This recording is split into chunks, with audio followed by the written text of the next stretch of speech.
we as humans like the next shiny thing.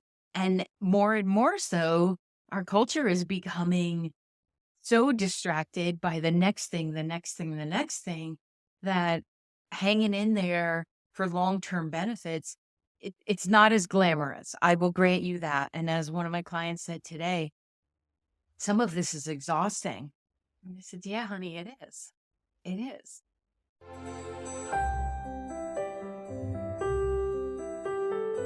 Hi, welcome back. Thanks for coming to Intuition Your Success Compass.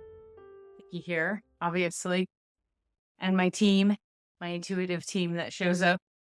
Whenever I start to do this, the whole room starts to fill up with energy, and it's based off of me feeling like, oh man, I really want to connect with whomever needs to hear this at this time. I'm not somebody who sells her stuff. Yes, I have stuff to sell, but I feel like I magnetize to those who want to hear my content, are good with direct yet honest, and that are looking to blend intuition with what we understand about science and being human and all the amazing parts that go along with that. So I don't know if you listened to last week's episode or 2 weeks ago episode. If not, that's fine. I just want to go into a little bit more about what positive intelligence is, how I work with it, what it can do for you, most importantly, and to just kind of lay down some framework about these saboteurs. Like, what the heck's that mean anyway? So, in all of us, we have a critic, right? We have a judge, and then we have that side that is supportive. So, think of the devil and the angel on the shoulder analogy, right? So, the devil side, don't love the analogy, but it works, right? So, that's the side that it doesn't speak so kindly. Maybe it's got your parents' voices in it. Maybe it's got a partner that you had or a sibling. Somewhere in there is somebody else's voice. It's not your true voice, and it's in charge, right? Like most of the time, it is the one feeding the inner dialogue and the doubt that you have towards yourself. So, because we go through this, and every human, no matter how amazing your childhood, is going to have saboteurs. It's part of being human. It's part of not walking off a cliff, because sometimes fear is good.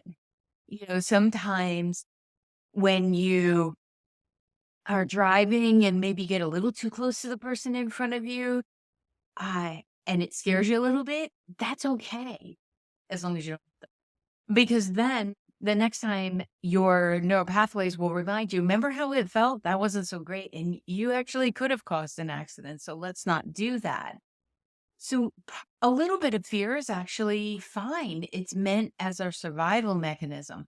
What I believe is happening is that we are evolving, yet we're not evolving to the point where our brain is able to keep up with us energetically. So we are expanding in a psychic way, in an intuitive way, in a non-physical way. And yet our physical selves are, we're the old model. Okay. We came in with a very different wiring. Each generation has a slightly higher frequency, and that's part of spiritual evolution. So we have to actually do the work to get our brains to line up with our non-physical expansive selves. And that requires, I feel, acknowledging who we are and how we're wired, but also being willing to do very short exercises, because our brain likes very short exercises. You will never hear me say you have to meditate for half an hour. I don't believe it's necessary. If you do it and you love it, high five. I don't believe it's necessary for the brain. I have said for over a decade, micro movements matter. And I believe that's true of the brain. And there are functional MRIs, there are white papers that back me up on this. I'm not a scientist, but this is what I know to be true. And this is what I see in myself and I see in my clients. So small easily repeatable exercises like mini reps at the gym will still get you the results. It'll still get you the strength and the understanding of who you are and the expansion of your intuition. But people are usually not willing to hang in there. They get lazy, they get distracted. We as humans like the next shiny thing. And more so, our culture is becoming so distracted by the next thing, the next thing, the next thing, that hanging in there for long-term benefits, it's not as glamorous. I will grant you that. And as one of my clients said today, some of this is exhausting. And I said, yeah, honey, it is. It is. And when you do the work and you allow yourself to admit that some of this is exhausting, you will then transfer some of that energy away from exhaustion to feeling lit up about your life. But we have to make that conscious choice. And that's where we are. I mean, we used to croak, come back, and we get that evolution. But thankfully, I'm so grateful through what we know about nutrition and health and expansion and all of that, we're living longer. And we no longer check out at 18 and come back to do another lifetime with a little bit of an upgrade doing the work on the other side. We have the ability and we have the benefit, but also the blessing of still being in physical form while we are expanding our non-physical and our intuitive knowledge. That is going to be a little tiring because our physical brain still has to process it like a computer. It's basically a yes machine up there. And once you realize that, it's actually a lot less work. So one of the transformative changes that I'm seeing in my clients since I've integrated the work that I always did, well, not always, but for the last 12 years have done through conscious circuitry and through neuropathway work, I've incorporated the positive intelligence because the framework is just brilliant. You know what? I don't need to reinvent the wheel. I do not need to be the one that is the bringer of all information. I love learning from those who are brilliant that come before me. And as long as I'm doing it in a respectful way, total credit, Shirzad and your team. But I know when to jump into the exciting room and to be part of something that is not only effective, it's pretty easy. Pretty easy. So the premise here is we all have saboteurs, okay? There's the hyperachiever, there's the pleaser, there's the restless, there's the hyper rational, there's the controller, there's the victim. I forgot to count. There's hyper vigilant. Did I say that? There's stickler, avoider, and restless. Did I say restless? Anyway, there's 10, including the judge. And this isn't a label necessarily it's not a process of labeling and then you're stuck there. Not at all. The brilliance of doing neuropathway work and understanding that our brains are malleable. We can shift our belief systems and we can shift and benefit our personality from paying attention to what was wired in childhood and not hold ourselves in, we're stuck with this. But one of the beautiful things about our brain is when you start to address one area in your life, the rest will come along with. So it's not like you have all these different neural pathways for, like, my top three are hyperachiever, restless, and avoider. And those are what I pay attention to the most. And you get this by taking an assessment, and the link will be in the show notes. But you can go to positiveintelligence.com/resources, I believe it is. And there's 2 assessments at the bottom that say the saboteur assessment, like what are your top 3? And then the other one is your PQ quotient, positive quotient. How well is your brain working for you?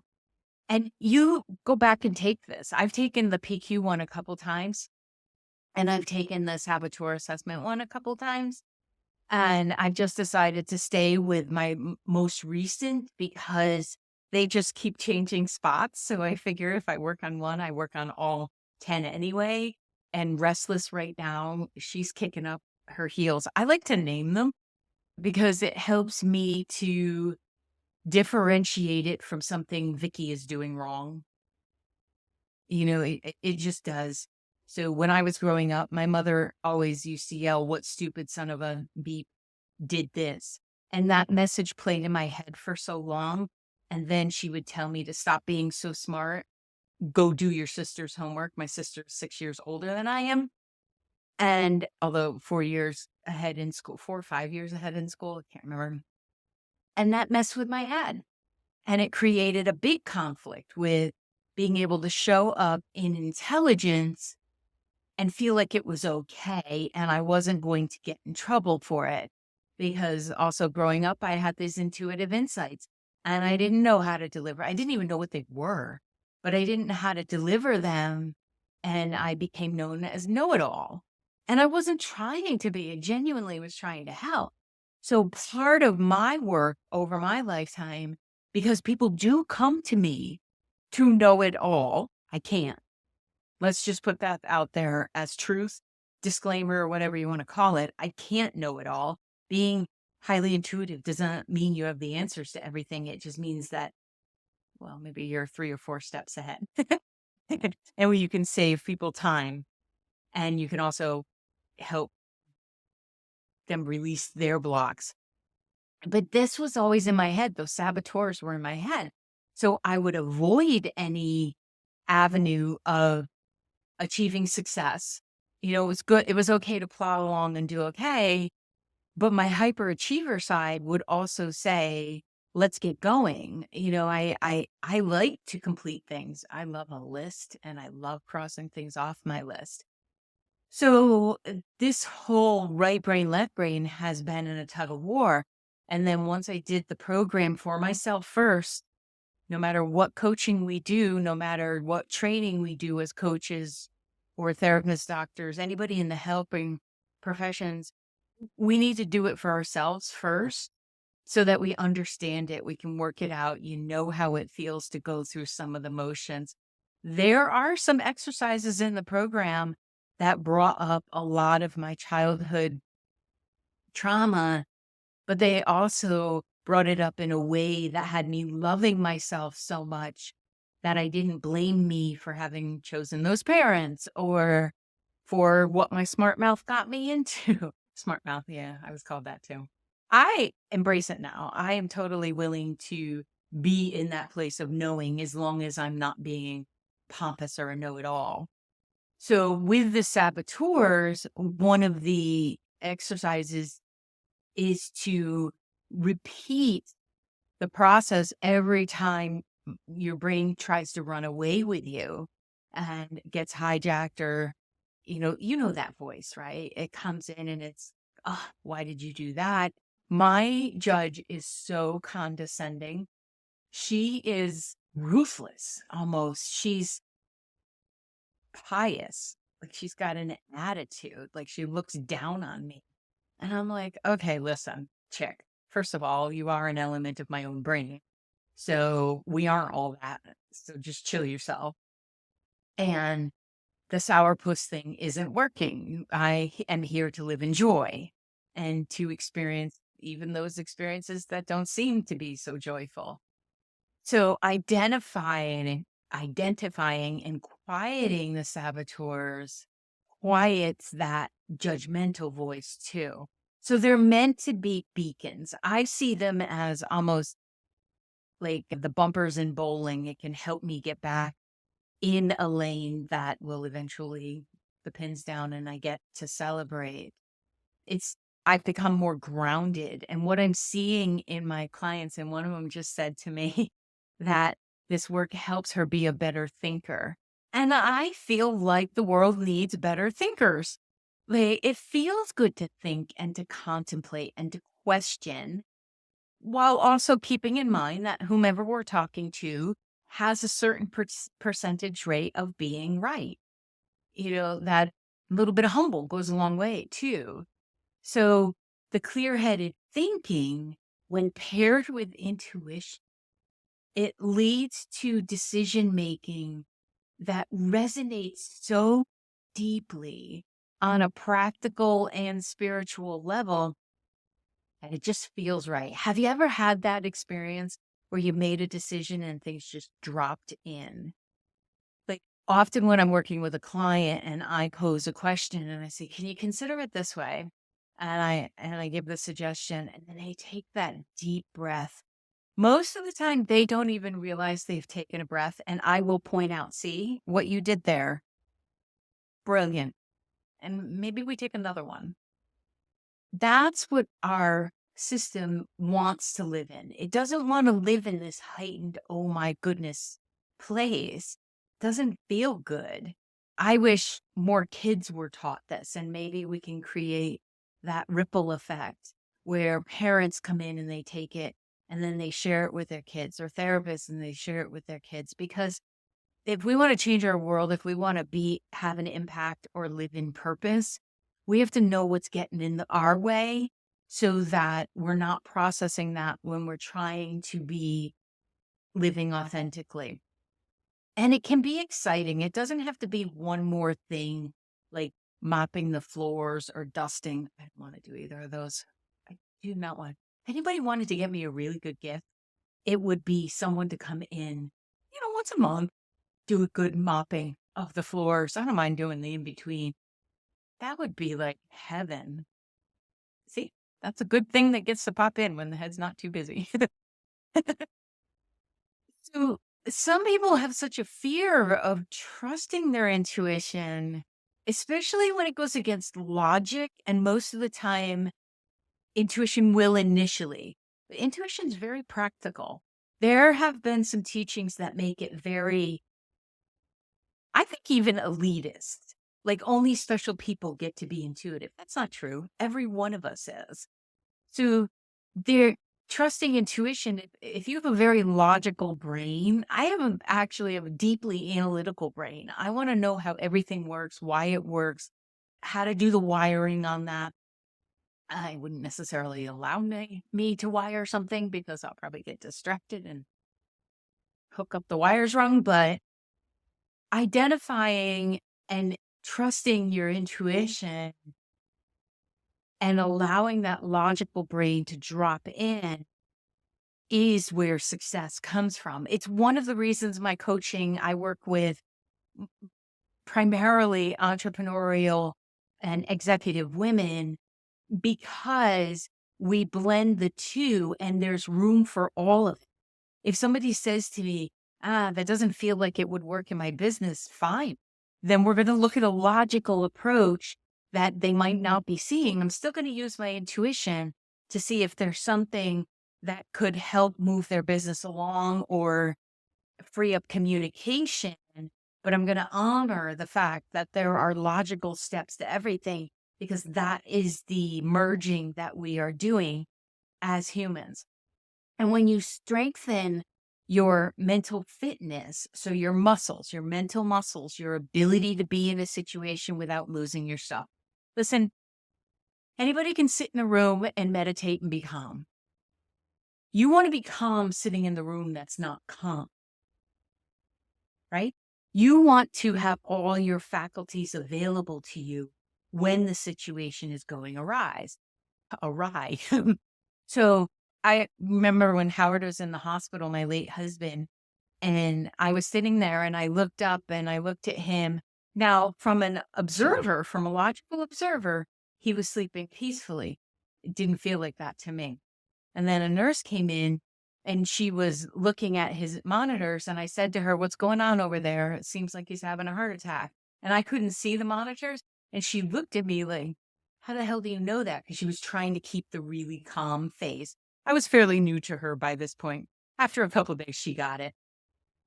And I said, "I can feel it. I can feel his heart so stressed from the major surgery, the fourth surgery in 3 years that was like replacing aorta and all that kind of stuff." And I could feel his heart was just like, peace out. I'm not doing this again. I'm complete. And it was in that moment, I wasn't in denial about what was happening. I could very clearly see it intuitively. And I could get my ducks in a row, contacting my daughter and his mom, and like just letting him know that this is what's happening. And he's going to be going for yet another procedure or surgery without being in that high drama stress, ineffective. It's just ineffective. I was caring deeply. And kiss on a forehead. You always give a kiss on a forehead when somebody's going off to surgery. It just connects their soul, and it's very sweet. That allowed me to not be in fear. Was I concerned? Yes, I was. But I wasn't spinning out, which a lot of people seem to want to go for the Oscar, because that's how they're trained.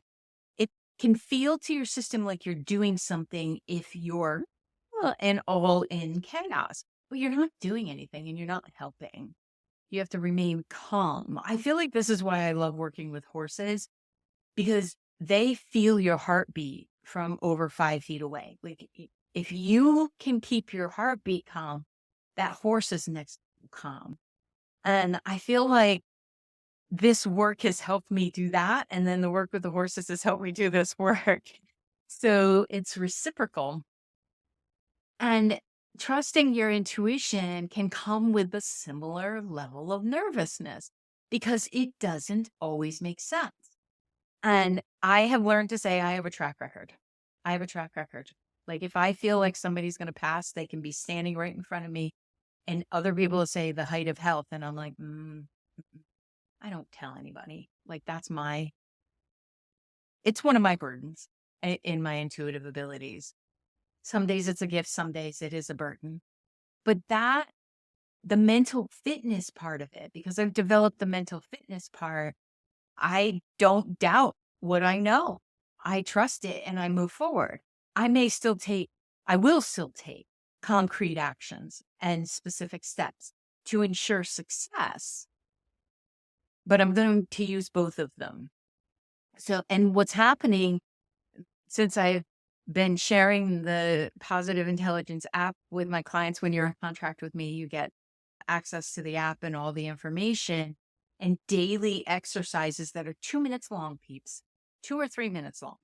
Now, there's an opportunity for 5 or 12 minutes if you'd like something longer, but you don't have to, because those micro movements will work. And if you can think about it when you're driving or washing your hair, it's better to prepare and even anticipate something's going to happen in your day and do the reps so that your neural pathways get strengthened.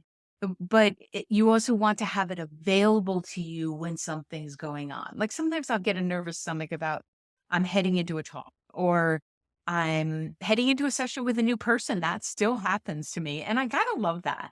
I think a little stage fright is okay. But then before I click go on that call, I have done my reps. I've always done the breathing before I click on a call because it's intentional. But now I include my brain so that when I say, hi, nice to meet you, I am all there. I'm not in my list of what I have to do later. I'm not in the call I just came from, nor am I in doubt about my abilities. I figure the universe put us together. Let's see what we can do. And I want this self-surety for you because it's a much more reliable guide through life. And it turns the fear down. So actually, when fear is necessary, say you're in a parking lot and you feel fear, you will listen to it. You will absolutely listen to it. I ditched going into a store last week because I'm just walking in, doing my errands. And I felt that. And I was like, no, nope, nope. Whatever's in there is not as important as me being safe. And I don't know what I missed. It could have just been a, dumb interaction. I don't care. I'm not going to do it. So the long-term benefits of merging your intuition with a mental fitness, with a strength of your brain, with a dependency on your brain, like really being able to depend on what's up there, less worrying. We have a magnet on our refrigerator that says, worry is like a rocking chair. It will give you something to do, but it won't get you anywhere. And I gave that to Mike right after I first met him because that's his tendency, is to go to that place. I'm happy to say 5 years later, it's no longer a tendency because he's doing this work along with me, and communication is much better. We don't have to work through the worry to get to the point where we would have gotten to anyway. We can just get to that point, whatever it is. So one of the things I'm seeing is this sustained positive change. So it's not like you go to, a weekend getaway and you think when you leave, I'm going to do this every day. And we don't. We don't. Or you take a webinar and you're like, I'm doing this. And it sits on your computer forever. So the sustained changes. I just, the other day, someone who actually went through the program with me was able to have a conversation that she wouldn't have done before, admittedly, like wouldn't have done before. And it benefited her. And it also gave her more developed mental muscles, because it was fine having the conversation. And the other person was actually, you're right. We did say we'd give you this. So here you go. So it's those sustained greater self-surety, better stress management, man. Like stress only shows up again when it's somewhat needed. Like you feel a little bit of stress because you're running. I was feeling stressed Wednesday because I was running late for yoga. Yeah. So I did some PQ reps and I was like, you know what? I know how to sneak into the back of the room and have nobody hear me. Like I can do this. I know the instructor is very accepting. I've watched her when other people have come in a few minutes late, accept people into the fold. So I was able to stop that runaway brain that was going to, see, you didn't leave on time because you had all these other things to do because you thought you could do one more thing and you waited too long before you left your I had the whole list going, but it went for about 10 seconds. And then I was like, no, no. And I rubbed my fingers together. I actually stopped in the middle of my dining room, took a deep breath and said, no, that's not what we do anymore. And then it calmed down. I got in the car and I was the first one in the room this particular day, this Wednesday, the first person. So I was worrying about something that wasn't even valid, but it was an old pattern of not wanting to let somebody down or embarrass myself or anything like that. So even though that was a new thing that was coming up, I had already put the structures in place to manage that, because you are never going to be in a place as a physical being where you don't worry occasionally, where you don't fret, where there's not fear. It is hardwired. We are not going to change that. What we are going to do is turn down everything's on fire. Everything's a problem. Oh my goodness, you suck. It's turning down that voice to where it dissipates, so that when those situations do show up, because there's an autopilot in our reptilian brain, we can counter it with our wise self, with our soul self, with our sage being, and say, oh, there you go again. Nope, it's going to be fine. And that's where logic comes in, right? Like you can point out to your own brain that logic, that this is going to be fine.